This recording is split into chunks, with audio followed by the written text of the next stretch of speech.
the Banega Swachh India campaign, and we're now very pleased to have joining us Mr. Javed Akhtar. Waiting for further introduction on that. And Tushar Kapoor, thank you so much for giving us this. And two children are going to tell us some really interesting stories. Sushmita and Vijay, both of them are going to be talking to us about some of their own experiences in just a couple of minutes. But before I come to any of you, everyone, please put your hands together for Siddharth Bhosle. Good evening, guys. So before I start, I would just like to say that I'm really honored to be part of this awesome campaign. Javed, thank you both so much for joining us. While we are, that was absolutely fantastic to hear the basic overall question of Swachh India. Javed, I don't feel very close to your heart. जी हाँ बिल्कुल है और ये corona अच्छी बात है लेकिन इसको थोड़ा और सोचना भी चाहिए बहुत जल्दी लोग बातों पर रिएक्ट कर जाते हैं तो फर्स्ट रिएक्शन मेनी पीपल जब जिसे सोचने से मजा करना बट ऐसे कोई to is not any moment to me certain तो simple should not be either or this is also necessary celebrities come out and they hold a book they have. Obviously, that's not going to change the country, but they have to draw people's attention to it, towards the issue, towards the problem. Now, what is our problem? I think generally they believe that we don't understand what is really there, which is not true at all. If you see an average Indian house, whether it's a dependent house, or a middle class house, or a lower middle class house, or even a slum, you will see that 99.9% Indian homes are very clean. घर के अंदर साफ है. So the problem is not cleanliness. The problem is the sense of property, sense of ownership. आपका घर आपका है. Then why don't you believe कि ये गली भी आपकी? Why don't you believe that this road belongs to you? We have to make people understand this. कि कहीं उनको लगता है कि ये घर हमारा साथ है, हमारा काम करते हैं. लेकिन जो एक सेंस होता है, जो कलेक्टिव अंडरस्टैंडिंग है, वो लोगों में है. Which is very बिल्कुल सही कहा जावेद साहब ने. और जावेद साहब, सुबह से हम लोग इसी बात पर चर्चा कर रहे हैं कि कहीं ना कहीं हम सब के अंदर एक ऐसी सोच आ गई है कि भाई ये हम फुटबॉल के द्वारा, खेल के द्वारा और बहुत सी समाज कल्याण की चीज़ें होती रहती हैं. और हमारा पीयर लीडर भी वहाँ पे समाज के ऊपर काम करता है. जैसे कि अभी मैं पीयर लीडर हूँ, मैं खुद एक पीयर लीडर, तो हर एक पीयर लीडर को एक खुद में लीडर होना चाहिए. तो मैटर करें कि खुद में एक लीडर है, तो हर एक जन को एक प्रोजेक्ट मतलब जो हमारे कम्युनिटी में जो प्रॉब्लम है, मेरे कम्युनिटी में कचरे की वो प्रॉब्लम है, पर मेरे को ज़्यादा प्रॉब्लम बालवा का लगा था, तो मैंने बालवा का लिया था. तो स्ट्रीट पे जा रहा लोगों को हम लोग समझा देते. तो हर लोग ने अलग अलग दिया था कचरे के ऊपर. अभी जी मैं प्रसून जोशी को बुलाना चाहूँगा जो हमारे साथ यही बाहर है, तो उनको अंदर बुला लीजिए. Prasoon.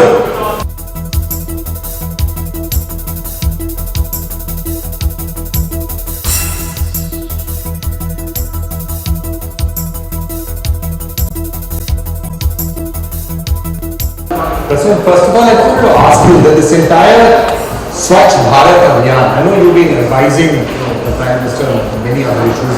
Was this ever one of the things that was discussed, and how to take a simple idea like this, keeping India clean, and how do we take it to everyone? Yeah,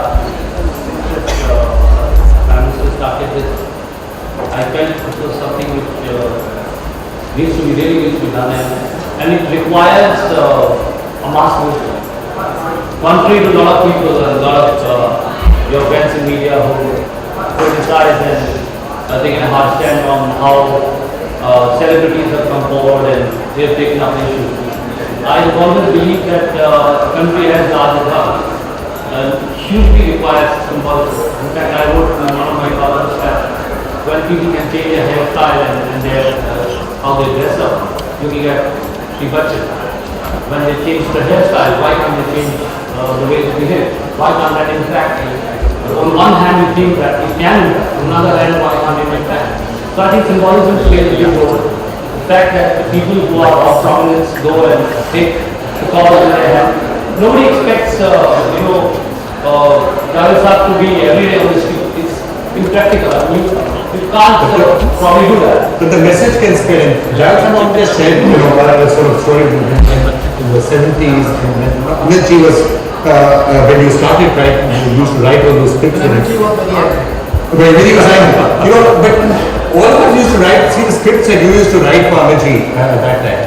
It often used to strike a number of people, right, this one, that. And that anything that you could get Amit Ji to say on screen, people would believe. They would walk like him, they would look like him, they would cut their hair like him, they would speak like him, they would try and behave like him. So to get someone like him to come out here and start spreading this and other messages is something which hopefully will start to make a big difference. Yes or no? देखिए क्या होता है कि अमिताभ बच्चन साहब ने तो सारी जो रोज किए हैं वो एक ईमानदार आदमी के किए हैं तो फिर हिंदुस्तान में करप्शन नहीं होना चाहिए, ऐसा थोड़ी होता है। कुछ बातें होती है कुछ नहीं होती। देखिए जहाँ इंडिविजुअल एफर्ट्स की बात है वो भी इम्पोर्टेंट है, लेकिन ये इंडिविजुअल एफर्ट्स का मतलब जब तक के इंफ्रास्ट्रक्चर नहीं होगा। आपने किसी को कहा अपने घर के सामने कचरा न फेंके, चलो वो नहीं कहाँ फेंके, कोई जगह तो होनी चाहिए। वो इंडिविजुअल वो municipal corporation any big city produces thousands of tons of garbage every day. उसकी रिसाइकलिंग का क्या सिस्टम है, उसे कलेक्ट करने का क्या सिस्टम है। तो अगर मैं सड़क पे मेरे हाथ में कागज का टुकड़ा है जिसमें लिखना चाहता हूँ तो मैं कहाँ क्या कोई डस्टबिन अवेलेबल है 100 यार्ड पे? नहीं। एक आदमी हुआ 3 दिन से, ये हिंदुस्तान में कितने दुख की बात है। कहते भाई घरों में टॉयलेट होने चाहिए तो बहुत अच्छी बात है, लेकिन अगर वो सड़क पे जा रहा है आप उसे कहते हैं रोड नहीं, ये ओके ही रोड परमिशन सिस्टम हमारे जब तक ठीक है तब तक इंडिविजुअल एफर्ट से ही कुछ नहीं। I think that's a very valid point, Rasul, that you need to have some basic systems. Where do people throw the garbage? Where do they go? नहीं कहते हैं कि भाई सबके पास रोजगार नहीं है फिर भी हर आदमी चोरी तो नहीं करता। तो there is, I think I understand that there has to be basics in place, but at the same time the intent. Pratham sir, generally at the drop of a broom we create other option. It is not other option, it is both. And as a matter of fact, it is even more important that the system should be. जब तक वही नहीं हो, अगर आपका garbage collect ही नहीं हो, अगर आपका गार्बेज रिसाइकलिंग नहीं होता, यहाँ पर हमारे शहर में एरिया में जहाँ पर माउंट एवरेस्ट बने हुए कचरे वो वहाँ डंप कर दिया और उस पूरे एरिया में बीमारियाँ हैं। Now how can individuals solve that problem? So, Amit Ji, there are a couple of questions from Twitter which have come in which are slightly related to this. I think somebody called Certified Patriot says, what are the steps our government is taking to train people from the municipalities? Somebody has asked, can't we deploy ways to increase the sanitation workforce, especially in the big cities out here? So all of this is also related that while we should certainly put the onus on individuals, at some stage the government, the state will have to also step in. मैं बिल्कुल सही कहा आपने। अभी आपके आने से पहले चंद प्रांतों से जितने मुख्यमंत्री थे उनसे हमारी चर्चा हुई, उन सब ने यही कहा कि वो भी ऐसा ही अभियान अपने क्षेत्र में चला रहे हैं, प्रयत्न कर रहे हैं सरकार की तरफ से योगदान हो, न केवल धनराशि बल्कि शिक्षा के प्रति स्कूल में जाकर के उनको शिक्षा के जागरूकता पैदा करनी कि देखिए एक अकेले का काम नहीं है, सब मिलजुल करके करना है। और मेरा ऐसा मानना है कि अगर ये दोनों संस्थाएं सरकार की और जो व्यक्तिगत रूप से जो लोग हैं मिल करके अगर काम करेंगे तो कहीं ना कहीं उसका बिल्कुल सही कहा अभी I think एक चीज से नहीं होगा. It is very important and that's the reason I again come back to symbolism and the fact that it is a mission and again needs to be stated by various people at various junctures, whether it's government authorities, celebrities or social activists. I think it cannot happen and at the same time as Javed Saab said that पूरा जो सूखा और गीला कचरा है वो अलग कैसे करना है, ये basic education and the government needs to provide proper law also. If you are dirtying some place, are you responsible or not? I think that will also go hand in hand. So it has to be a composite solution. You have to get everyone together, which is sort of what we're trying to do in this particular cleanathon. We're getting a range of voices, and actually we're almost flooded by the amount of number of suggestions, the number of people who are wanting to be part of this. So in fact, I am told I have to go for a break and then we will continue this. It's such a pleasure to have you with us, and this is something which you want to relate close to your heart.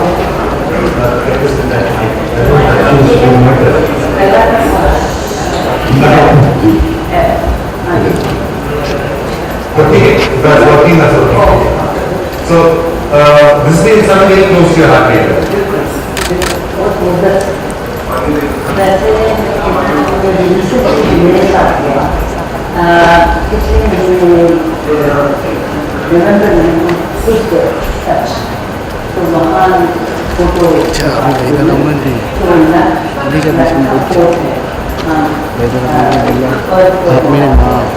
तो सुबह 8 बजे निकले हम तो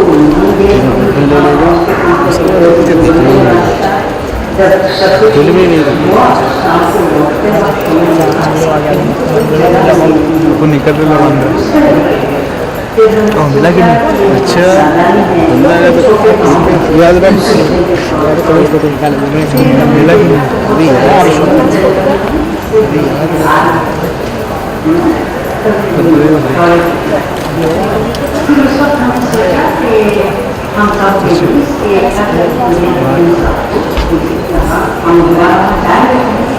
मगर फिर भी वहाँ इंतजार करेंगे सिखा रहे हैं लड़कियाँ छोटी बड़ी सब मुझे ऑफिस करने पा रही थी तो फिर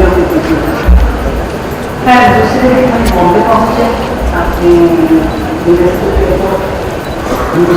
इस्तेमाल करने पहुँचे तो इतना गंदा और इतना जो कूड़ा था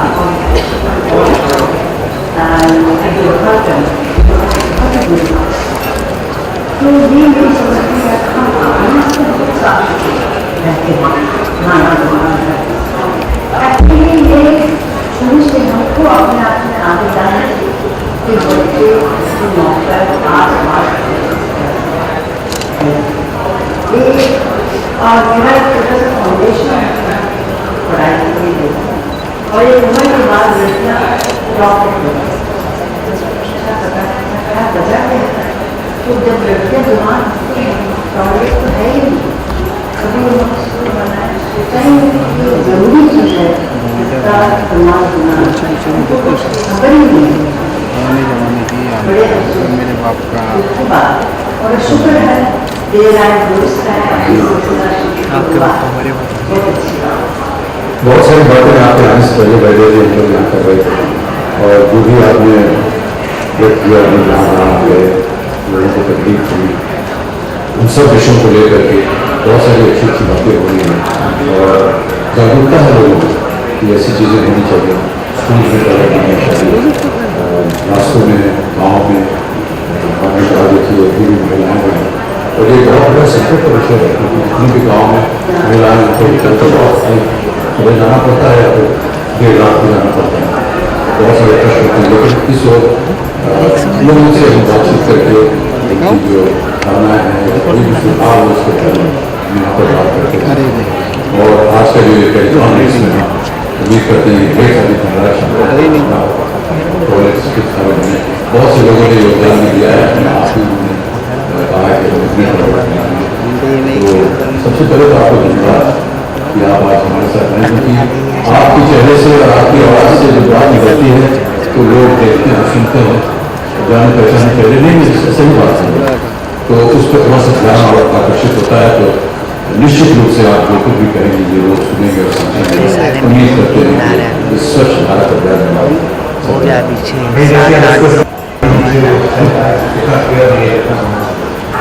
विक्रम, मेरे राय में इस तरह का प्रोग्राम पहली बार हुआ है मगर इतनी जल्दी लोगों पे असर नहीं होने वाला है।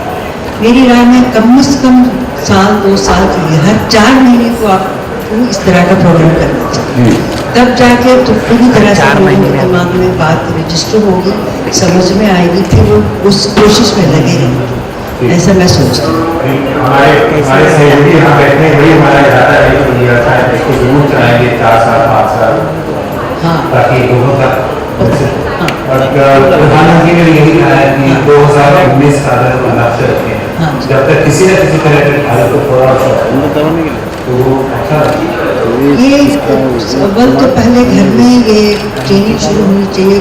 सबसे पहले तो हम अपने आप को ठीक करना चाहिए, फिर बच्चों को देना चाहिए, फिर स्कूल्स में टीचर्स को बच्चों को समझाना चाहिए, और गांव-गांव और नौकर जाकर जो भी है उनको समझाना चाहिए कि ये बहुत जरूरी चीज़ है। इसकी सफाई है, नहीं तो बीमारी बढ़ती है, गंदगी बढ़ती है।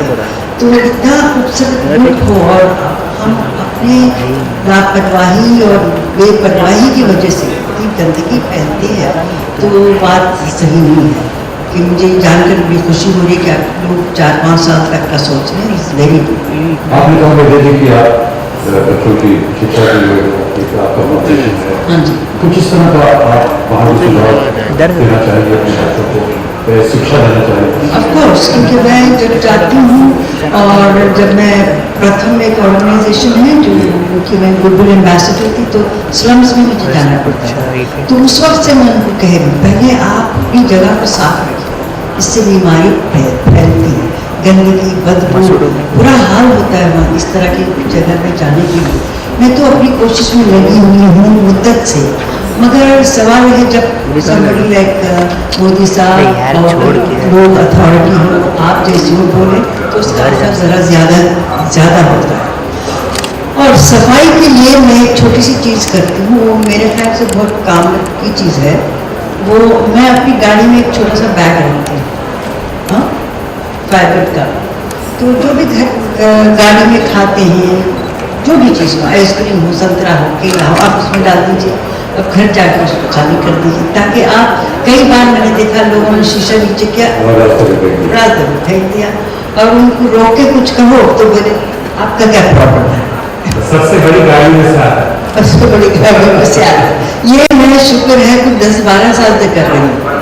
और कभी भी आप अभी आते वक्त स्टूडियो जुहू पे हर जगह ये जो कचरा जो प्लास्टिक है ना, वो बहुत ज़्यादा चीज़ है, बहुत गलत चीज़ है।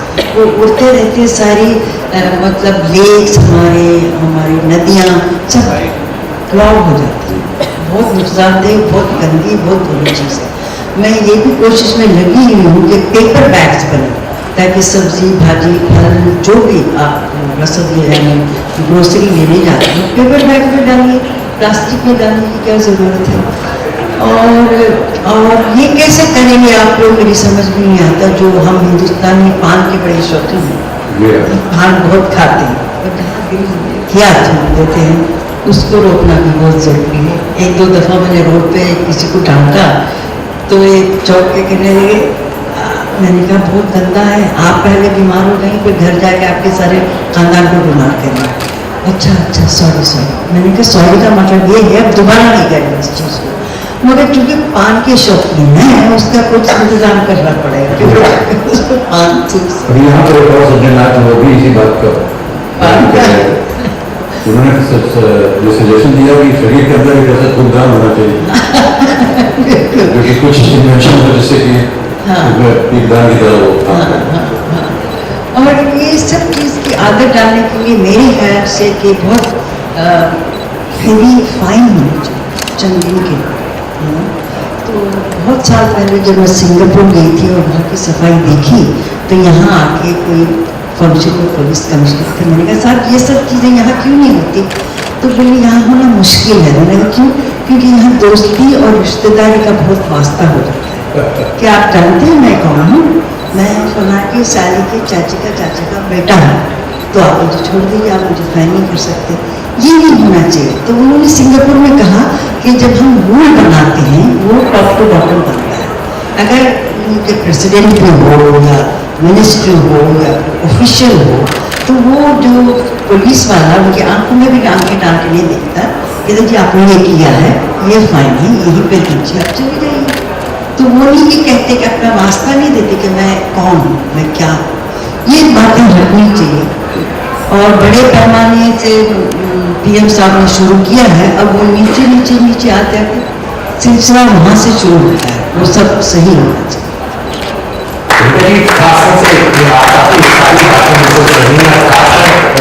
शौचालय की बात है, उसकी तो पीड़ा होती है सबसे ज्यादा महिलाएं को होती है। हमारे जो खास मेहमान आए हैं, ममता के अंदर आ रही है। ममता ने 17 साल की आयु पे वो स्कूल क्योंकि वहाँ टॉयलेट, अब वो फिर से उन्होंने स्कूल ज्वाइन किया, 12 किलोमीटर चल के जाती है कि उस वाले स्कूल में शौचालय। ममता आप अपनी कहानी में बताइए, अपने स्कूल को जोड़ा।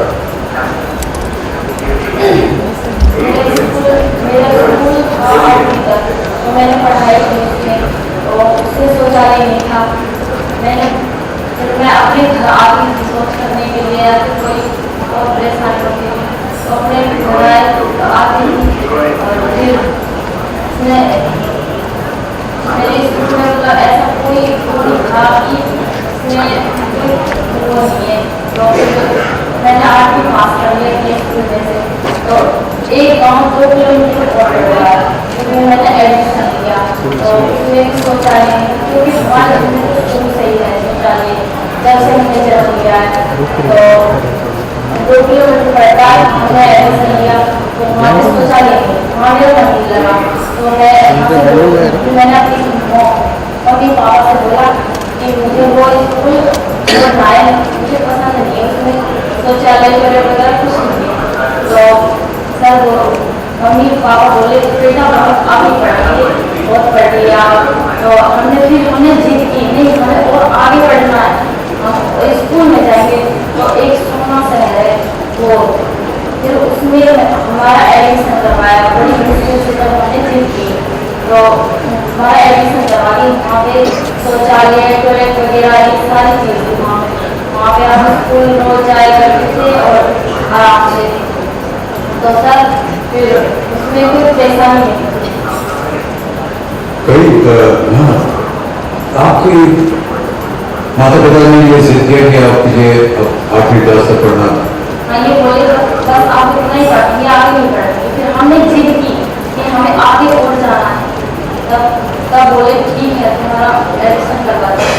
सुरक्षा की भी परेशानी होगी सर, कि आपको इतना दूर जाना पड़ता है, वापस आना पड़ता है, बर्बाद कर जाता है। नहीं विक्रम, थोड़ा सा ये इस कार्यक्रम से थोड़ी सी अलग की बात है। कई गाँव में बच्चियाँ जो होती हैं उनको 7वीं 8वीं क्लास तक शिक्षा देते हैं, क्योंकि वहाँ के जो गाँव वाले हैं, जो माता पिता है, वो कहते हैं कि इससे आगे आपको शिक्षित करके हम अपना पैसा ज़ाया नहीं करना चाहते, क्योंकि आपको तो ब्याह हो जाएगा, आप चली जाइएगा, आपको और शिक्षा देने की जरूरत नहीं। बहुत ही गलत था, बहुत ही गलत था, और कई लोग ऐसे आते हैं। मैं उम्मीद करता हूँ कि आपके यहाँ ऐसी धारणा नहीं होगी, लेकिन ये जो आपने बात बताई ये बहुत ही सच है कि जब आप शिक्षा प्राप्त करने जाए तो कम से कम ये सुविधा तो होनी चाहिए शौचालय, वरना आप जैसी महिलाएं जो कहाँ हैं, और महिलाओं के लिए बहुत ही कष्टदेय होता है।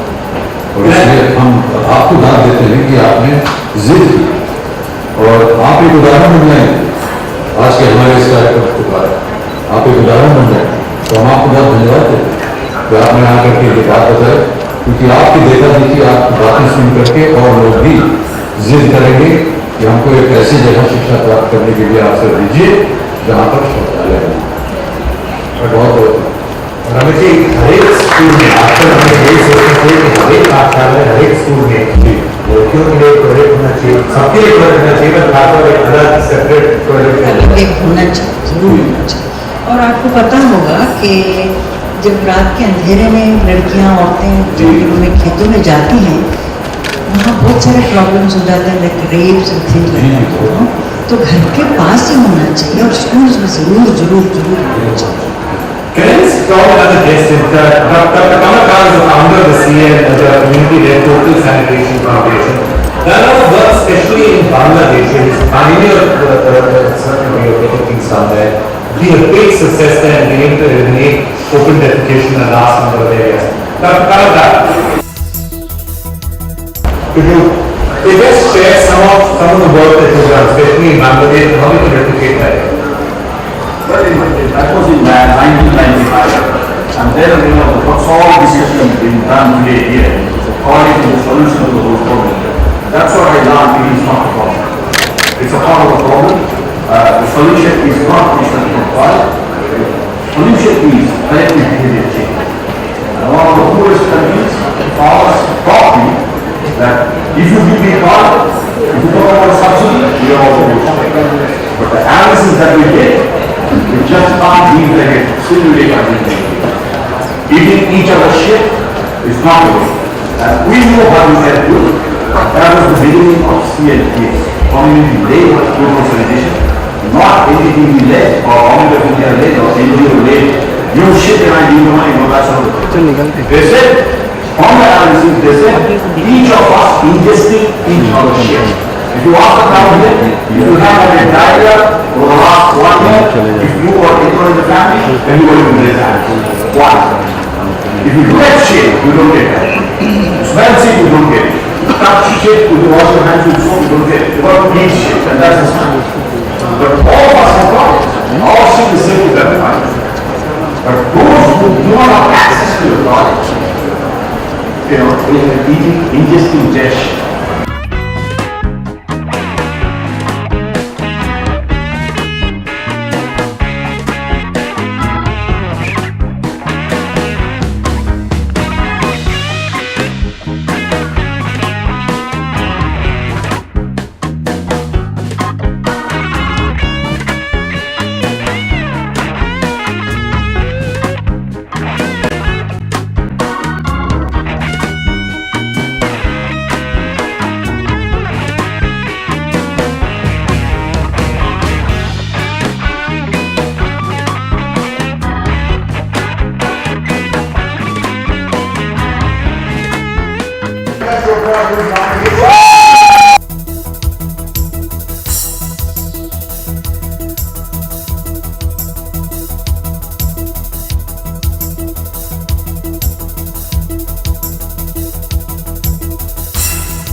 और निर्मल बनाना एक जटिल काम है, लेकिन गंगा को अविरल और निर्मल बनाना संभव है, वो किया जा सकता है। मैं इसका मंत्री बनने के बाद में ये बात कह सकती हूँ कि वह किया जा सकता है। इन 6-7 महीनों के अनुभव में जो मैंने बात समझी है कि हमें निर्मल बनाने के लिए कुछ दुनिया की टेक्नोलॉजी लेनी पड़ेगी और कुछ अपनी टेक्नोलॉजी को भी उसका मेल करना पड़ेगा, और उसके साथ ही साथ इसको सुंदर बनाने के लिए हमें जन भागीदारी करवानी पड़ेगी, और इसको अमूल बनाने के लिए हमें थोड़ा इसका ई फ्लो मेंटेन करना पड़ेगा। और इन तीनों चीज़ों में अगर हमें कोई बाधा नहीं आई तो हमें जो शॉर्ट टर्म मेजर्स है उसमें 1 से 1.5 साल लगेगा, जो मीडियम मेजर्स है उसमें 2.5 से 3 साल लगेंगे, और जो लॉन्गेस्ट मेजर होगा वो भी 7 साल से ज़्यादा नहीं जाएगा। और मैं ये बात काल्पनिक नहीं बोल रही हूँ। साबरमती रिवर फ्रंट का जो डेवलपमेंट हुआ, जो रिवर फ्रंट डेवलपमेंट हुआ, जब मोदी जी मुख्यमंत्री जो उन्होंने किया, तो मैंने वहाँ जाकर के इसकी स्टडी की तो उनको क्या क्या समस्याएं आई थी। गंगा और यमुना भी गिर रहे हैं, और मैं ये देखने के लिए गई कि उनमें जो STPs लगे हुए हैं वो किस तरह से काम कर रहे हैं। और उस समय पर मैंने देखा कि गंगा और यमुना के किनारों पर बहुत बड़ी मात्रा में गंदगी के धूल, आप धूल समझ गए होंगे, इकट्ठे हो गए, और उससे मेरे दिल को बहुत व्याकुलता हुई। और आज मैंने पूरे इसकी कमिश्नरी के अधिकारियों की एक बैठक बुलाई, और उसमें मैंने कहा कि मुझे 1.5 साल के अंदर प्रयाग को बिल्कुल साफ सुथरा दिखाना है, धार्मिक दृष्टि से भी और पर्यावरण की दृष्टि से भी। मैं चाहूंगी कि उसमें आप मेरा सहयोग करें। प्रियंका उमा जी के अगर कोई सवाल। उमा जी नमस्कार, मैं प्रियंका चोपड़ा बोल रही हूँ, और बस ये कहूँगी कि यहाँ पे आई गेस हम सही वक्त पर आ गए कि आपसे मुलाकात भी हो सके, आपकी अच्छी अच्छी बातें भी सुन सके, and thank you so much कि आप इतनी बड़ी इंस्पिरेशन रही हैं हम सब। मैं प्रियंका को ये कहना चाहती हूँ कि प्रियंका के मैं कुछ कहना चाहती हूँ प्रियंका जी जरूर। प्रियंका के चेहरे पे जो हंसी है वो बहुत नेचुरल है, और मैं ये मानती हूँ कि ऐसी नेचुरल हंसी जो है, वैसे ही नदियों की हंसी हो जाए, वैसे ही गंगा की हंसी हो जाए। होते हुए आई थिंक आपके सहयोग से वो भी सकता है 100%। हमारे प्रधानमंत्री जी की नजर आप पर पड़ी है, और ये बहुत बड़ी बात हुई है। और प्रियंका ने आपसे आग्रह किया, जैसा मैंने अभी अमित जी से आग्रह किया कि आप प्रयाग की गंदगी पर थोड़ा नजर रखिए, और इसकी स्वच्छता के लिए आप कुछ कर सकते हैं। आप भी प्रियंका उत्तर प्रदेश की, और मैं उत्तर प्रदेश से सांसद हूँ, मैं आपको भी कहूँगी कि बरेली में गंदगी नहीं होनी चाहिए, इसको आप सुनिश्चित करिए। आपकी जन्मभूमि है बरेली। जी बिल्कुल नहीं होनी चाहिए, जैसे अमित जी भी कह रहे थे। मैंने भी काफी वक्त बिताया है गंगा में, संगम में, यूपी में घूमते हुए, और बरेली की जब आप बात कर रही है, लेकिन स्वच्छ भारत जो है वो अब मेरा पर्सनल अभियान है और हमेशा रहा है। तो आई होप कि जो प्रधानमंत्री जी की नवरत्न में बनी हूँ वो आगे तक लेकर जा सकते हैं। उमा जी मैंने आपके उत्साह और आपकी ऊर्जा को देख करके ही फैसला किया। Thank you so much. बहुत बहुत धन्यवाद।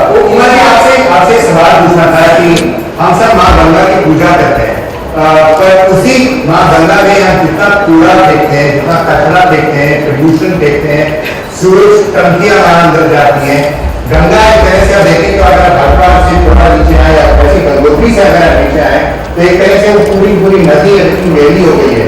तो आपके प्लान क्या है कि इसको अगर सुधारना है, इस स्थिति को सुधारना है, तो कैसे सुधारा जा सकता है? इसको 3 तरीके से ठीक करना होगा। एक तो जो गंदगी है उसको रोकना होगा। A lot on this particular topic at all. I think that's fantastic. I think that kind of leadership we can't give only support. Yeah.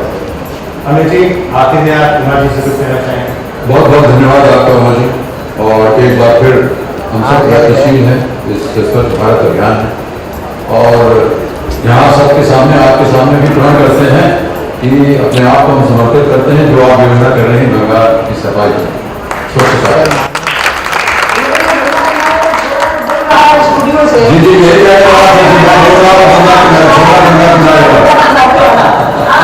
बिल्कुल सही बात।